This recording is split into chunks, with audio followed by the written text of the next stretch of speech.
Hey you guys, welcome to the channel.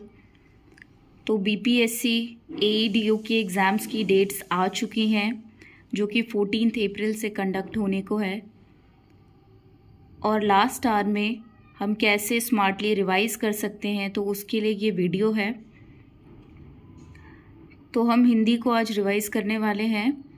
जितने भी important topics होंगे वो सारे मैं कवर करवाऊँगी। तो लेट्स स्टार्ट द वीडियो बिना किसी देरी के। पहला टॉपिक है हमारा वर्णमाला। वर्णमाला वर्णों के व्यवस्थित रूप को वर्णमाला कहते हैं। जो भी हिंदी में लेटर्स होते हैं ना, वो सारे वर्णमाला के अंदर आते हैं। ठीक है, तो देयर आर 52 वर्णमालाज।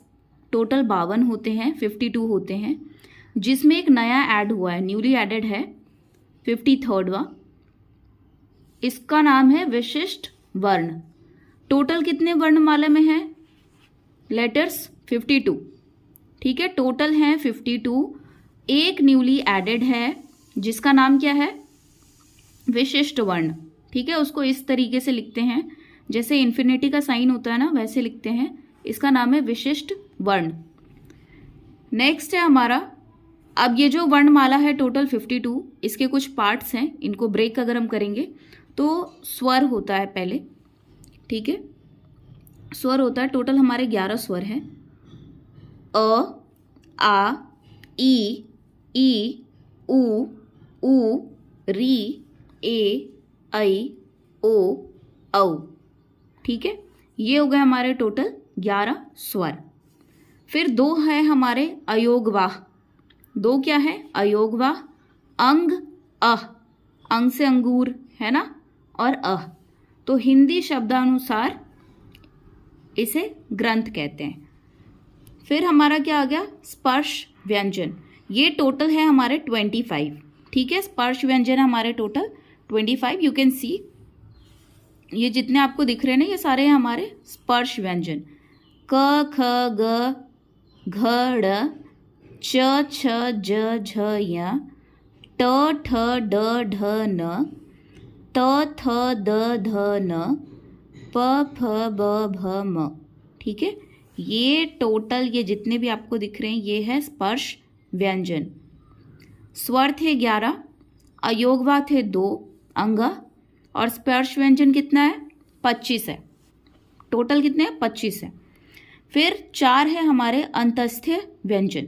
य, र, ल, व, य, र, ल, व, य, र, ल, व, अंतस्थ व्यंजन। फिर आता है हमारा ऊष्म व्यंजन। ये है श, श, श, ह, तालव्य श, मूर्धन्य श, दंत श और ह। ये चारों मिलके हमारे बनाते हैं ऊष्म व्यंजन। ओके, नेक्स्ट इज संयुक्त व्यंजन। संयुक्त मतलब क्या होता है? जो जुड़ के बना हो किसी चीज से। ठीक है, ये भी हमारे 4 है टोटल नंबर। और ये कौन कौन से हैं? अक्ष, त्र, ज्ञ और श्र। अक्ष, त्र, ज्ञ, श्र, दीज आर संयुक्त व्यंजन। ठीक है, अब इसको ब्रेक करके हम कैसे लिखते हैं? किन चीज़ों से जुड़ के ये बनता है? अक्ष बनता है क और श से, आधा क प्लस मूर्धन्य श से। त्र बनता है आधा त प्लस र से। ठीक है, ज्ञ बनता है आधा ज और य से। श्र बनता है आधा श और र से। ये कौन सा श है? कमेंट सेक्शन में बताना कौन सा श है ये। फिर नेक्स्ट है हमारा दुर्गुण, उत्क्षिप्त या ताड़न जात। तीनों नाम से जाना जाता है ये, दुर्गुण, उत्क्षिप्त या ताड़न जात। ये टोटल 2 होते हैं, ढ़, ढ। ठीक है, अड़ और ढ।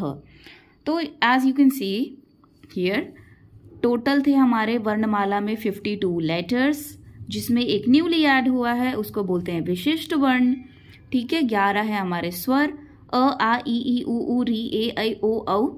ठीक है, फिर अयोगवाह है 2 अंग, अह, इसको ग्रंथ बोलते हैं। स्पर्श व्यंजन है हमारे 25, क से लेके म तक। उसके बाद अंतस्थ व्यंजन है हमारे 4, य, र, ल, व। ऊष्म व्यंजन है हमारे, इस श से आप ना याद रखना, श वाले। ठीक है, श, श, श, ह, यानी तालव्य श, मूर्धन्य श, दंत श, ह। फिर है हमारा संयुक्त व्यंजन, अक्ष, त्र, ज्ञ और श्र। फिर क्या है, दुर्गुण, उच्छिष्ट या ताड़न जात जिसको हम बोलते हैं अड़ ढ। Okay, now move to the next one. स्वर कितने थे? 11। अयोगवा कितने हैं? 2। मूल व्यंजनों की संख्या कितनी है? 33। याद रखिएगा कि अगर मूल व्यंजन पूछे तो 33 है और कुल व्यंजन पूछे तो 39 है, 39। ठीक है, तो 33 में कौन कौन से काउंट होते हैं? एक तो हमारा स्पर्श व्यंजन। स्पर्श व्यंजन कौन सा था? क से लेके म तक वाले। और 4 है हमारे अंतस्थ व्यंजन। अंतस्थ कौन सा था? यर लब। और 4 है हमारे ऊष्म। तो इन सभी को मिला के 33 होते हैं और हमारा क्या बनता है? मूल व्यंजन बनता है। तो ऊष्म कौन से हैं?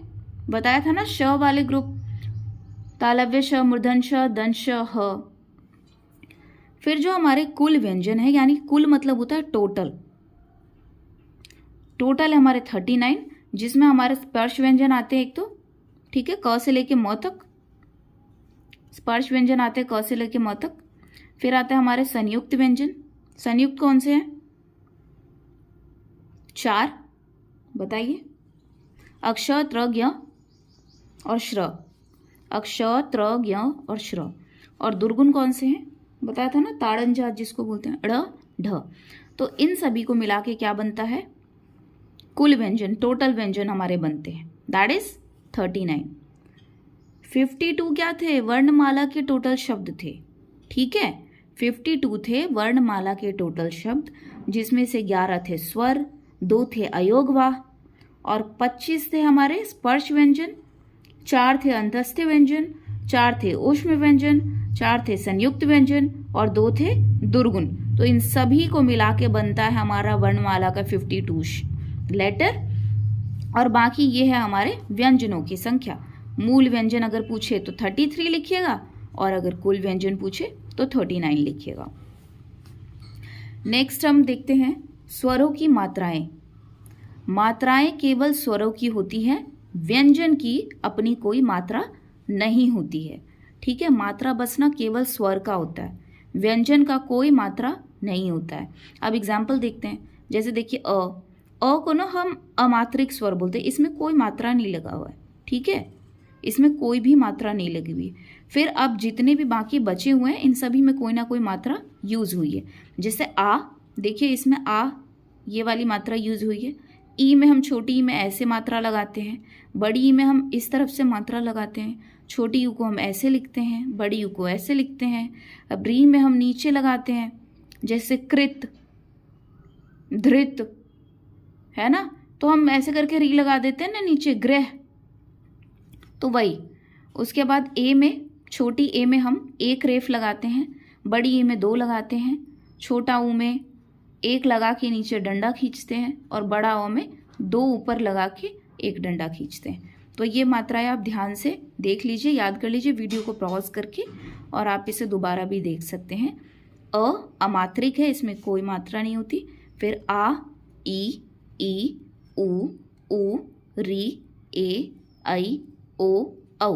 Okay, let's move. अब एग्जाम्पल देखिए, आधा स, यहाँ नीचे हलंत लगा होता है ना, उसको आधा बोलते हैं हम ये। ठीक है, आधा होता है ये, जिसमें भी हलंत लगा होता है जिस भी लेटर में। तो ये क्या है? आधा स प्लस छोटा ऊ क्या हो जाएगा? सु। स और छोटा ऊ है ना, इसलिए हमने छोटी मात्रा लगाई है यहाँ पे। फिर आधा म प्लस आ क्या हो जाएगा? माँ। ठीक है, आ में बस ये वाली मात्रा लगाइए। यहाँ पे हमने सीखा था ना, आ में ये मात्रा है, तो यहाँ पर देखिए, यहाँ पर म के साथ आ लगा है, तो म और आ वाली ये मात्रा यहाँ पे लग गई है। फिर देखिए आधा क प्लस ए क्या हो जाएगा? कै हो जाएगा। और यही अगर छोटी वाली ए होती तो हम क्या करते हैं? बस क में एक ही ऊपर ये लगाते हैं। कौन सा अमात्रिक स्वर का उदाहरण है? इस टाइप से आपको क्वेश्चन भी पूछा जा सकता है। ठीक है, तो अब देखिए ऑप्शन नंबर ए है राधा।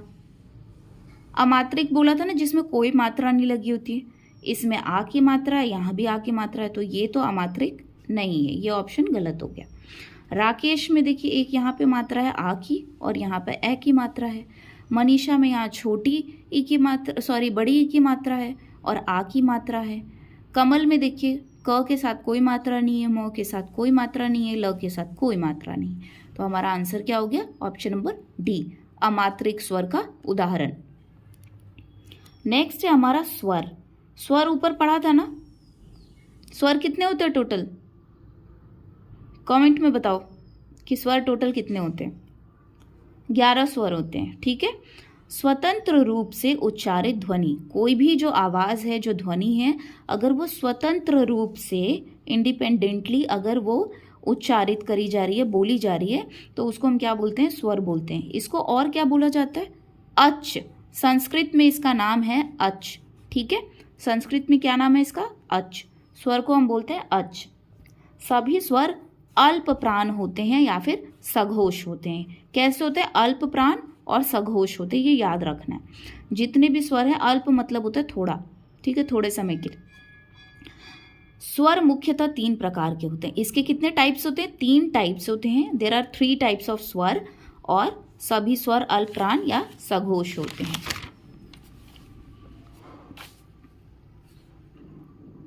देखिए कौन से 3 प्रकार के स्वर हैं?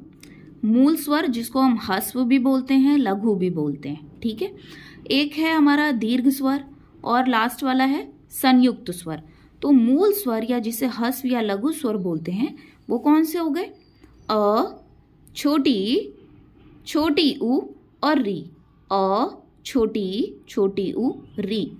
दीर्घ स्वर कैसे होते हैं?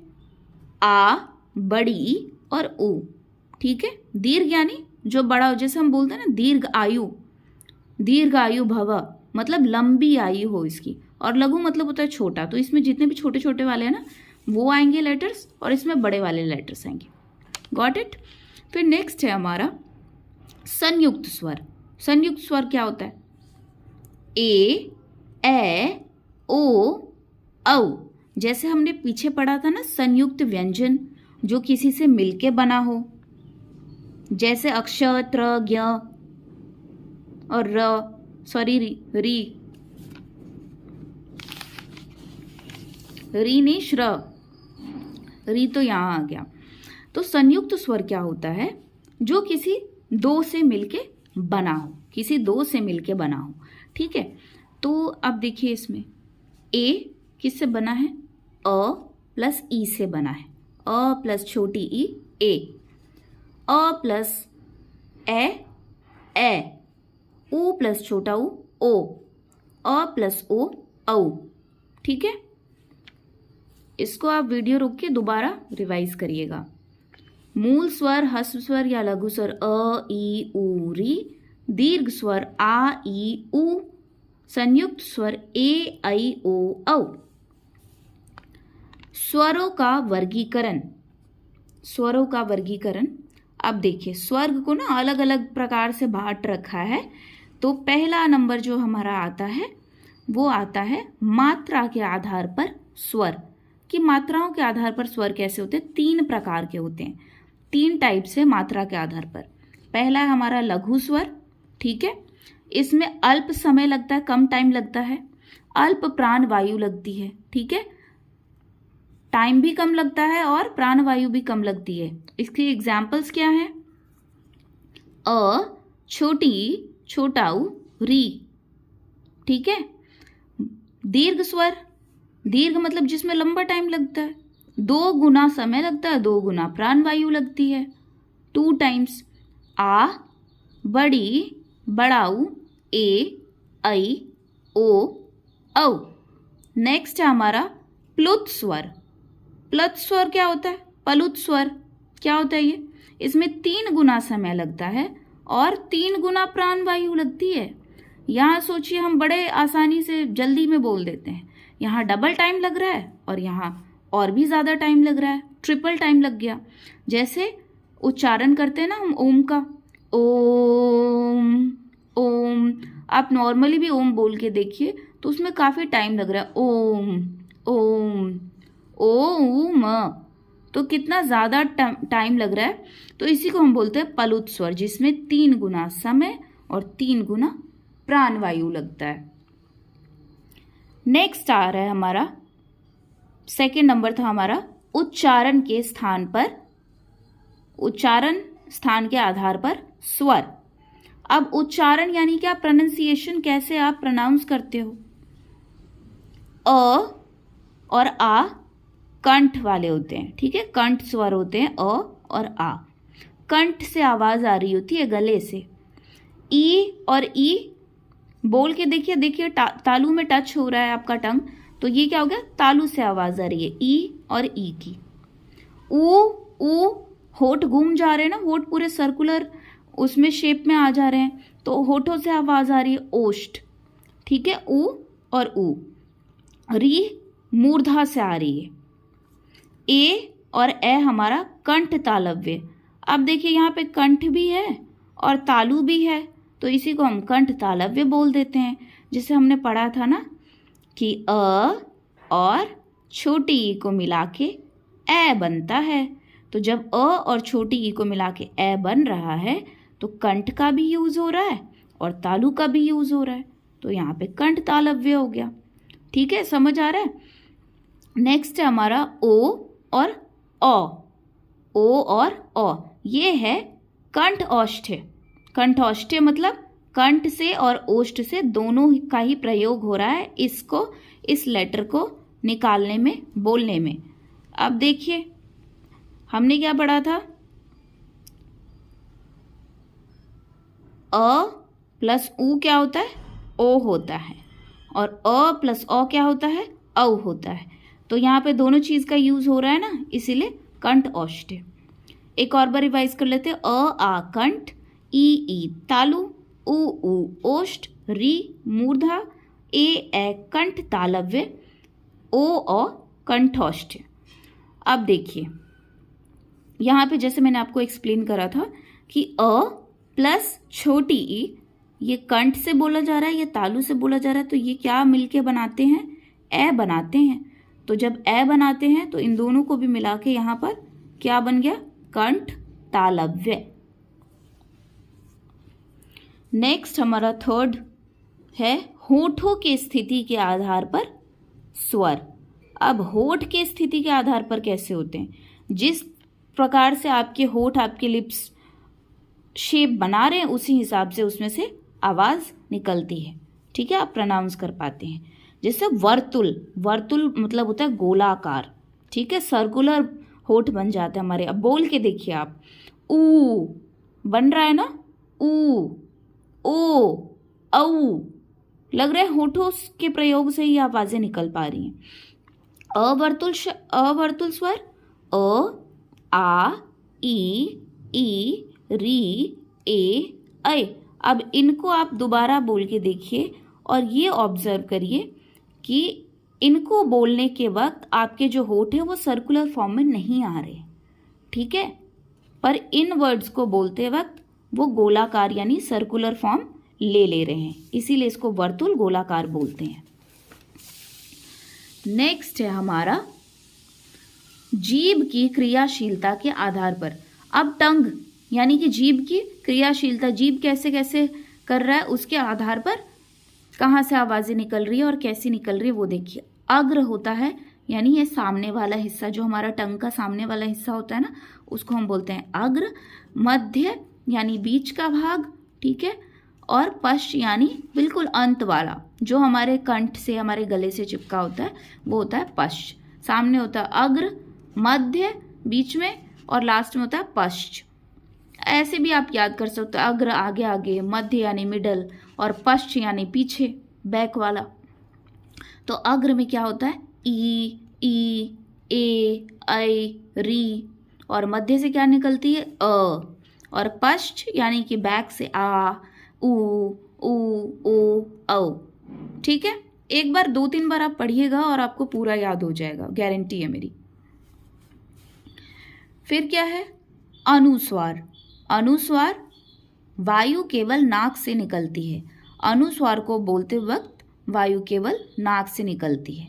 ठीक है, बिंदी लगाते हैं ना हम किसी भी वर्ड के ऊपर, उसी को हम बोलते हैं अनुस्वार। जैसे चंचल, अंगूर, मयंक, पंप, अंकल, पंचम, ठीक है, बहुत सारे वर्ड्स हैं ऐसे।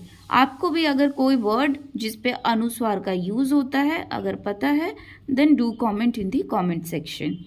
नेक्स्ट आता है हमारा अनुनासिक। अनुनासिक क्या होता है? चंद्र बिंदु, चांद। ठीक है, इसमें जो वायु है, हवा जो है वो नाक से भी निकलती है और मुंह से भी निकलती है। यहाँ पे बस नाक से निकलती थी अनुस्वार में, अनुनासिक में दोनों जगह से निकलती है, नाक से भी मुंह से भी। चांद, आंगन, कुआं, धुआं, है ना, बहुत सारे वर्ड्स हैं ऐसे। फिर नेक्स्ट हमारा निर्नुनासिक। निर्नुनासिक मतलब वायु केवल मुंह से निकलती है, इसमें नाक से कोई वायु नहीं निकलती। अब आते हैं हम हमारे मेन टॉपिक पे, व्यंजन पे। व्यंजन, व्यंजन क्या होता है? व्यंजन स्वरों की सहायता से बोले जाते हैं and they are also known as हल। संस्कृत में इसका नाम क्या है? हल। हम लोग स्वरों को संस्कृत में क्या बोलते हैं? कमेंट में बताइए मेरे को। बताया था ना, व्यंजन को बोलते हैं हल और स्वर को क्या बोलते हैं, आप बताइएगा। फिर देखिए, ये मैंने ना एक टेबुलर रिप्रेजेंटेशन बना रखा है यहाँ पे। तो मूल व्यंजन कितने थे? 33 थे, ठीक है, और कुल व्यंजन कितने? 39 है, राइट। इसको याद करने का ये ट्रिक भी है, KTM2। KTM2, K से कंठ, T से तालु, M से मूर्धा, D से दंत एंड O से ओष्ठ। ठीक है, और ये जो हमारे 1 2 3 4 5 नंबरिंग कर रखी है, ये क से लेके म तक लिखा है, इसको हम बोलते हैं स्पर्श व्यंजन। ठीक है, और ये जो हमारे य र ल व है ये अंतस्थ व्यंजन है। फिर हमारे ह श श श ये हमारे ऊष्म व्यंजन है, ड़ ढ हमारे दुर्गुण है। तो ये बहुत अच्छा सा एक टेबुलर रिप्रेजेंटेशन बना रखा है जिसके मदद से हम आगे आने वाली चीज़ों को सीखेंगे। आप वीडियो को रोक के इसे आप नोट डाउन भी कर सकते हो, ठीक है।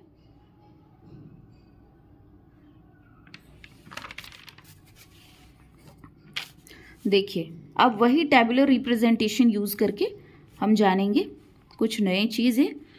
अल्प प्राण। अल्प प्राण किसको बोलते हैं? जिसमें कम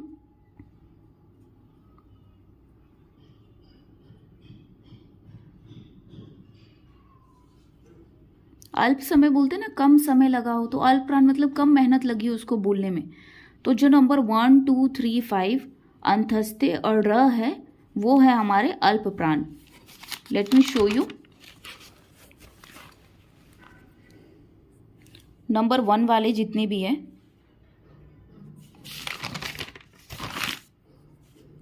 नंबर 1 वाले जितने भी हैं, नंबर 3 वाले जितने भी हैं, नंबर 5 वाले जितने भी हैं, अंतस्थे वाले जितने भी हैं, और ड़ ढ ड़, बस ये वाला, ठीक है, बस ये वाला। तो ऐसे करके जो आपको मैंने यहाँ पे बता रखा है वो आप टेबल को खोल के वहां से देख सकते हैं। महाप्राण कौन से हैं? 2 4 ऊष्म और ढ। देखिए, नंबर 2 वाले जितने भी है, सेकेंड लेटर आते हैं ना जितने भी, 4, और ऊष्म वाले ये जो श वाले हैं, और ड़। ठीक है, फिर हमारा क्या है?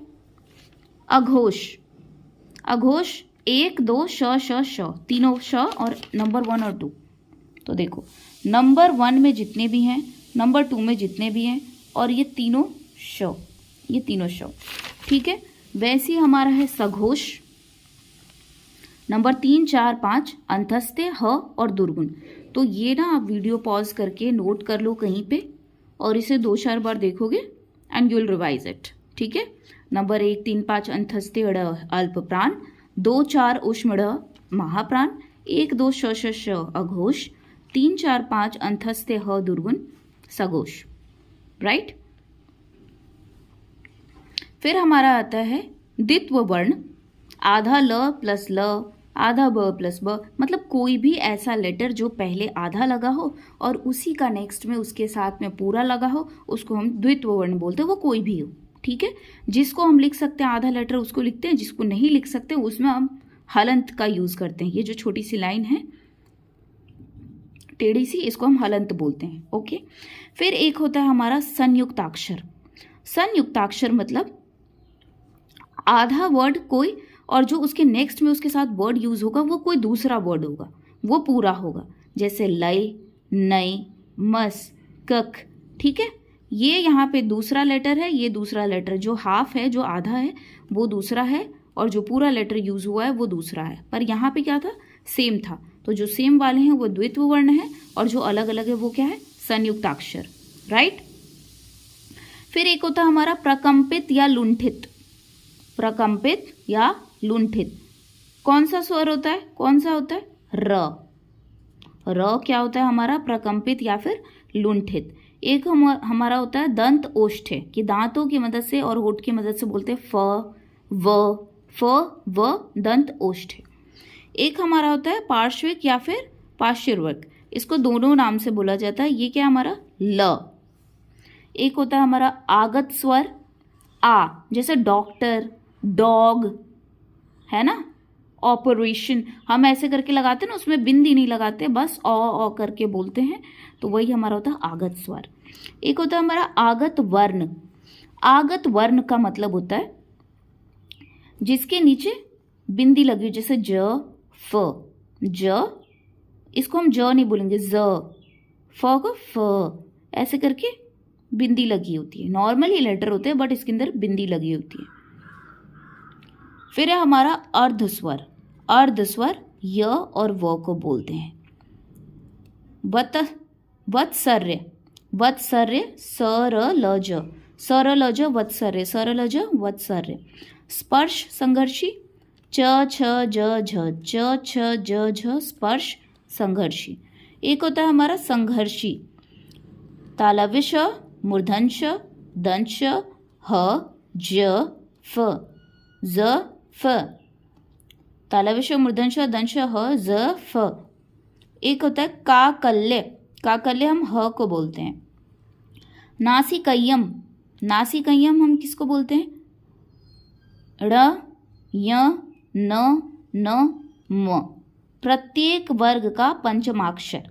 नासिकय्यम हम किसको बोलते हैं, जितने भी हमने वर्ण पढ़े थे ना, उसका जो पांचवा अक्षर था, जो फिफ्थ लेटर था, उन सभी का जो लास्ट वाले लेटर्स है ना, जैसे क ख ग घ ड़, तो ड़, च छ ज झ य, तो य, ट ठ ड ढ न, तो न, त थ द ध न, तो न, प फ ब भ म, तो म।